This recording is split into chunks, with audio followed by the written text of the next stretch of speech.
Sydney, welcome to the Great Wide Open Mic podcast. I am so excited to speak with you. I have never met you really before, and I'm very excited to learn all about you. I will tell you what I briefly know just from your Instagram posts, which are the reason that you're here. The one that you submitted, the Van Gogh song, was amazing. And it seems to me that you are a new artist that is just kind of probably writing your own tunes in the last 2 years. And you have a phenomenal talent. You have a great voice. Your melodies and your lyrics are incredible, very much stand out. And so what I would love for you to start with is just who you are and how you came into music and what music means to you. Awesome. Well, thank you so much. Thank you for having me and saying those kind words. I actually have been writing for about 8 years, writing music. I started when I was 14 and I started on my ukulele. I've always grown up with music. My dad, growing up on Sunday nights, he would always play the guitar after dinner. And my mom raised me in musical theater. She would sing show tunes at us in the kitchen and all that kind of stuff. And I did musical theater growing up. And so music has always been a large part of my life. But as I was, going through adolescence, songwriting became kind of a way to process things that were happening around me and to me in my life. And it's always been a passion of mine, music. And I've always wanted to I want to make music that makes people feel things. That's my biggest thing, because music makes me feel things.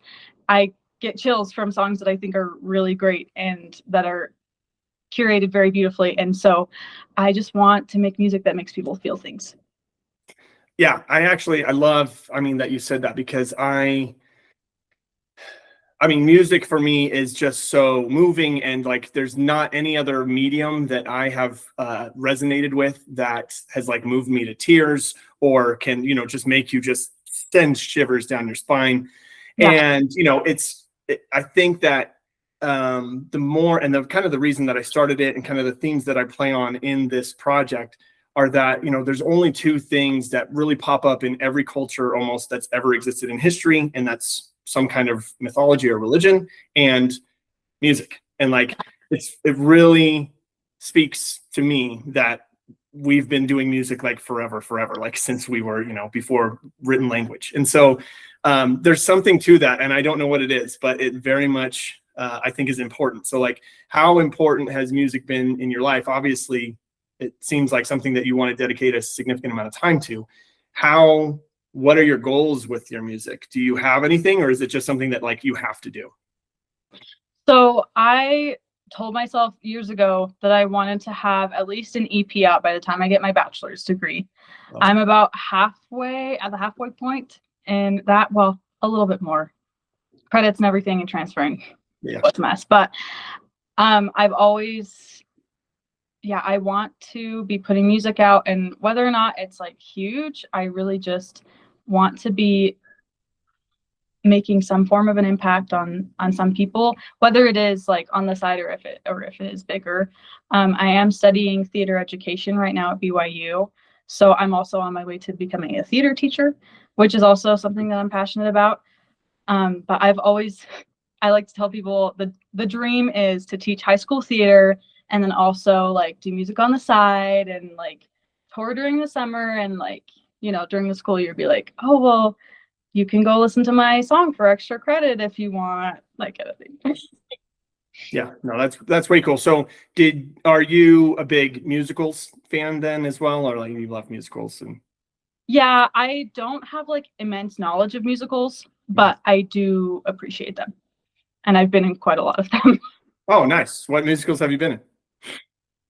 So there's like 20 something of them that I've been in. Well, I guess you don't have to list all of them. Maybe just the notable ones. They've been like, I don't know. I love, like Music Man or West Side Story, or I can't think of any off the top of my head. Oliver. I love all those. I grew up with a lot of those. Yeah, those are classics for sure. Some of my favorites I was in Fiddler on the Roof my senior year of school. That was really fun. I played Seitel. And then I loved being in Hairspray. Oh, yeah. This one random summer. That was really fun. Another fun one that I like to mention is Urinetown. I was ensemble in that one. It's kind of a funny musical, but it was really fun to be in. Yeah, that sounds fun. I have not watched that yet, but I'll have to check out the soundtrack or something like that. So then you said you're almost done with your EP, halfway-ish through your bachelor's. Is there have you played a lot of shows solo before, or do you do a lot of the open mics around here? I think I've seen you in someone's post at Java Junkie. Have you ever played like open mics over there? Yeah, I've played Java Junkie a couple times. I've actually never done their open mic, but I've done like their Thursday night lamp thing before a couple times. And then, so I went to Southern Utah University down in Cedar City, and then I like took a couple years off, and then I went to BYU. And so while I was in Cedar City, I had my first ever like gig, and there was this cute little concert series that they were doing down there called $2 Tuesday. It was 2 artists on Tuesday for $2, and it was super fun. I remember that was really nerve-wracking, and that was in 2023. And then since I've been in Provo, I moved here about August of last year, so it hasn't even been a year yet. But since I've been here, I've been trying to play as much as I can. Really, word of mouth is what has worked the best. Yeah. Just random connections I've been able to make, and like there were these guys that I didn't know at all that I found through a group chat, and I ended up playing a show at their apartment a couple times. Things like that have just come up. And then I recently released a song, and for that I had like a release party and concert, and that was the first ever show where it was like, I'm headlining, this is my thing that I put on by myself. That was a lot of work, and that was really scary for me, but it was a lot of fun, and it paid off, I think. Yeah. And so tell me, what single was that? And was that recently? And where did you play? So that was in March. That was for my only single that's on Spotify right now, called Chicken on My Sweatshirt. And that was over at the Speakeasy in Provo. Oh, way cool. Way cool. I haven't actually seen a show over there. Is that how, and I guess more importantly, how do you feel about getting gigs, the process it takes to get a gig? I mean, it's not easy. A lot of times there's a lot of follow-up, or sometimes you have to do a lot of convincing. Sometimes they even make you pay. Like, what's your process with trying to get your own gigs? I have been insanely lucky lately. It's been like someone that either there's actually the music circle in Provo is awesome. And so there's really cool. A couple of group chats. There's one on GroupMe, Provo bands. It's great. And so I'm on there, and every once in a while someone will just be like, oh, I'm looking for people to play this gig, or I'm looking for, like, there's this thing that's happening, we need people to play. And so like the second I see those things, I jump on it as soon as I can. And that's been pretty successful. From that's led me to knowing people they'll be having events, and they'll maybe reach out to me, which has been really nice. During the summer, I haven't been playing as much. Mm-hmm. I think partially because the circle of people that I've been connected with are all gone for the summer. Yeah. But that's primarily how it's been happening for me. I think it can be really stressful in terms of just like scheduling and making sure that I'm on top of things and nothing's forgotten. But yeah, so far it's been really great. The community in Provo is really awesome. Yeah, no, that sounds cool. And just from the people that I've spoken to, I moved here 2 years ago from California, and I spoke on other podcasts before about just how unique the community is here. And because you guys, especially in Utah, not a huge like bar scene here, and not a ton of like places to play, or a lot of bars that are hiring bands to play. But so like the community super supports itself. And everyone is like cheering on everyone and helping everyone out. And so the people that I've talked to are just so incredible and so nice and so supportive. And it's just a really cool music community that I'm like slowly introducing myself to. And I love it. But so you haven't done a ton of outreach then, or haven't had to push much. I mean, I guess it helps when you write incredible songs and you just kind of let that speak for yourself. I don't think I have that. I don't think I have that same experience, but yeah, not a ton of push then for gigs. No, I've just been so busy that I haven't like pushed for it as much, but It's something that I'm wanting to push for more, especially with, I am releasing a new song this month actually. And so I've been trying to find little things that I can play at to promote it. And that's So I have a feeling I know the song, and it's the reason that you're here. Is it the song? Is it titled Van Gogh? It is, yeah. Perfect. And it's an incredible song. The clip that you posted, and the reason that we chose you as a performer at the Great Wide Open Mic is due to just the unique lyrics, the perfect setting that you chose, and also the, just the simple chords, but the melody over it is all incredible. And so please tell us about when it's going to be released, when we can expect to hear the finished result. Yeah, so I've been working on it alongside my friend Tate Gifford, and he helped me with some orchestration and things. And so it's going to be released on July 17th is the plan. 17th. So I'm very excited about it. Yeah, that's way cool. And I very much hope you play, obviously you have a choice to play whatever songs you want at the Great Wide Open Mic. But man, I hope that everyone gets to hear that song live, because that will be such an incredible experience. So then in your recording, did you use all your own instrumentation, or did you use AI at all? What are your thoughts on AI in music, or are you open to it, or are you against it? Some people have very strong feelings, it feels like, around here. Right. And especially with the data center going in and everything. How do you feel about that? Do you care? What's it to you? Yeah, so the data center, I heard about it pretty quick because my dad's a news reporter, and he was the main person reporting on it. I really struggle with AI. I recognize that it can be helpful in some circumstances, but as an artist, I feel really fundamentally against it. Yeah. I think creativity is really crucial.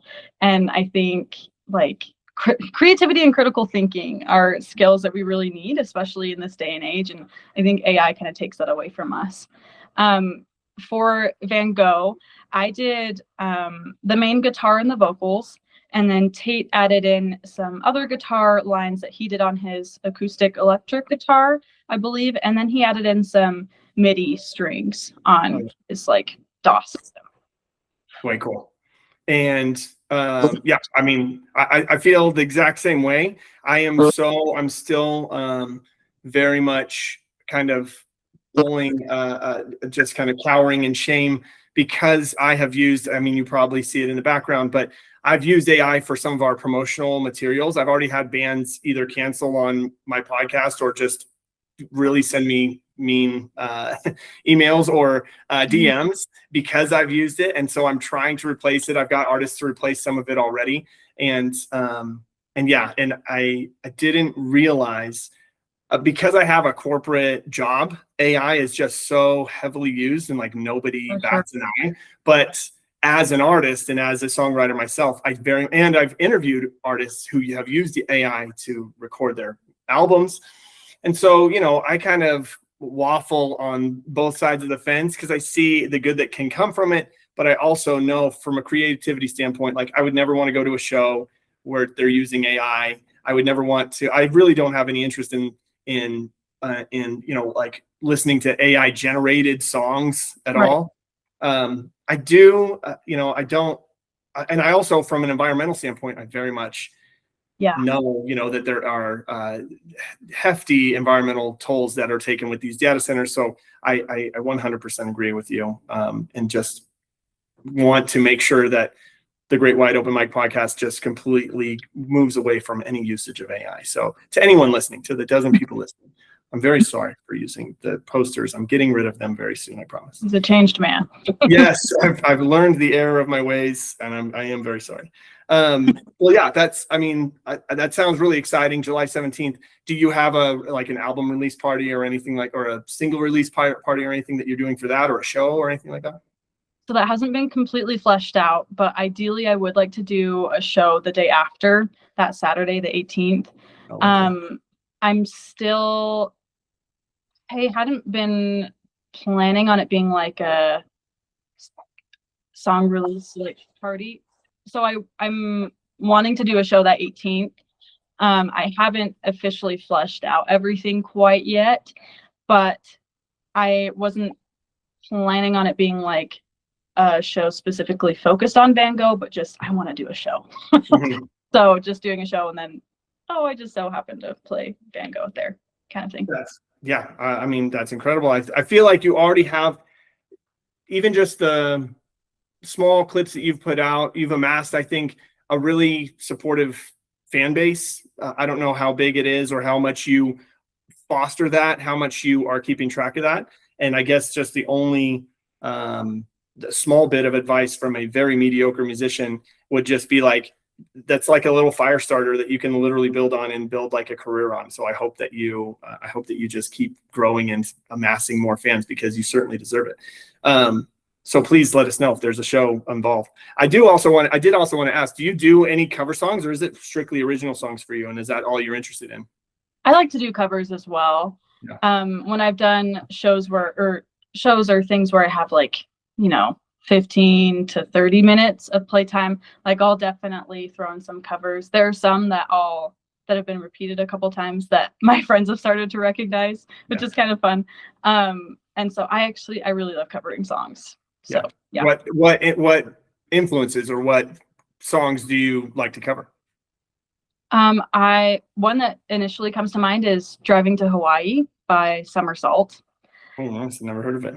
It's fun and dreamy.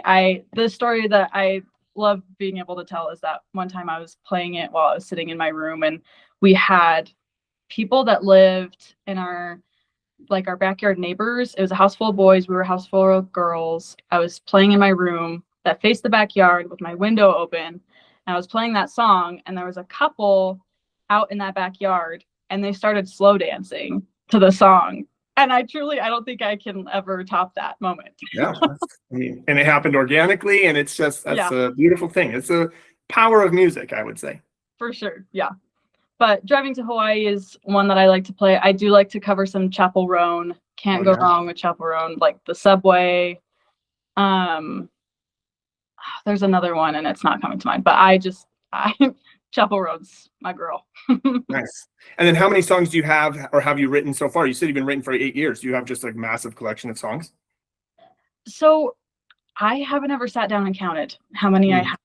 In terms of songs that I would be willing to play live, probably around 10 to 12, maybe 15. And those are like more primarily recent ones. If I were to go back through my notebooks, I'm sure I'd find other ones. I have a lot of just like half-written songs is the problem.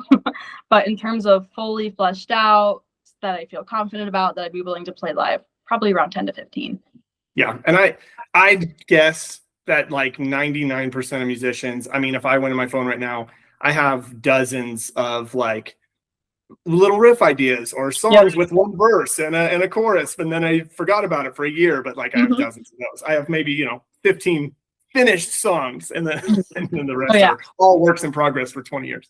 I have an ongoing note in my phone that's pinned, and it's just called Song Things, and then it's just like one of the bulleted things, but you can check it off, and so once I use it, I check it off and it goes to the bottom, but it's never ending. Yeah, it's just perpetual. But I think that is especially the life of an artist nowadays, where you still, I mean, most artists have to like actually work a regular job. They can't, pay themselves through music. So you're constantly just having to it's a work in progress that you have to put to the side. You can't commit all day or every day to it. But yeah, fascinating. I am rooting for you and so excited that you are attached to this project. I think that you are just a perfect embodiment of what the local music scene is around here in Provo and in Utah County. And I am super stoked to have met you, and I can't wait to see you on August 29th. Thank you so much for just taking the time out to have a conversation with the Great Wide Open Mic. I would very much appreciate it. Yeah, thank you so much. Thank you for all your kind words and for having me on the podcast. I'm really excited for the 29th. Yeah, no, it's gonna be pretty sweet, and we will be announcing that you're going to be a part of this in the coming week or so. And yeah, we have many more people to book, and so it's going to be a pretty magical night. I'm looking forward to it. So awesome! Have a wonderful evening. I'm going to also make sure that we promote or repost any of your July 17th release dates for the song. I wish you the best of luck and a huge millions of streams release for that. And have a great rest of your summer, and we'll see you in August. Thank you. Yeah. See you then. All right. Sydney, have a great night. Thank you as well. All right. Bye-bye. You look like a painting that's been done by Van Gogh. Your hair swoops in little brush strokes.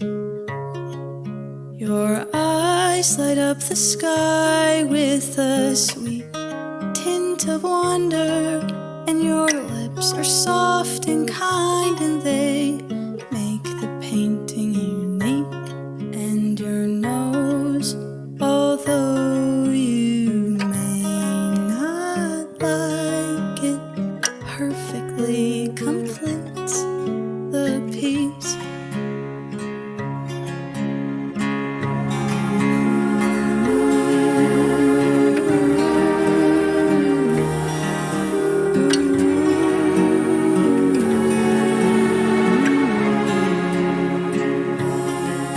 Your soul is like a mural that's been done by an artist that's been at it for years.